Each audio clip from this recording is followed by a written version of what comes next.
Séquestrer son patron pour obtenir de meilleures indemnités de licenciement. Ce bras de fer en dernier recours est de plus en plus utilisé, vous le savez, par les salariés dans le privé et pour la première fois aujourd'hui dans le secteur public. Oui, la situation de l'assistance publique hôpitaux de Paris est très compliquée. Grève et manifestation des salariés qui dénoncent les 3000 suppressions de postes à venir et les restructurations.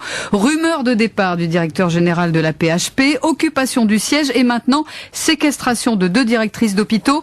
Vincent de Rosier, elles sont retenues depuis 7 heures maintenant à Limeil-Brévannes dans le Val-de-Marne. Elle devrait être libérée. On vient tout juste de l'apprendre dans les prochaines minutes.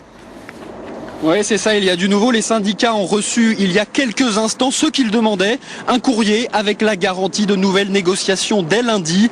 Gilles Roger du syndicat Sud ne s'attendait pas à un dénouement si rapide. La DG nous ayant envoyé une assurance d'ouverture de négociation dès le lundi 15 pour revoir complètement toutes les modalités que nous dénoncions, nous allons laisser sortir la directrice, Madame Orieux et Madame Lopez, nous les laissons sortir. Les 450 lits ne seront donc peut-être pas transférés dans un autre hôpital en 2010. Ce matin, pourtant, le personnel de l'hôpital, en grève depuis près d'un mois, n'avait, semble-t-il, pas prémédité cette séquestration. À 11h, elle a quitté la pièce. Elle s'est rendue, comme elles le font à chaque fois, dans le bureau de la directrice locale.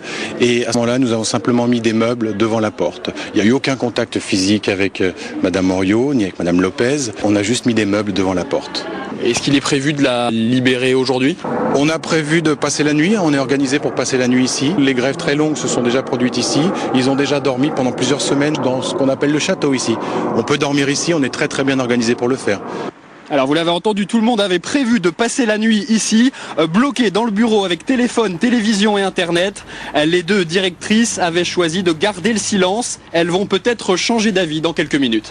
Merci Vincent de Rosier en direct de Limeil-Brévannes pour RTL.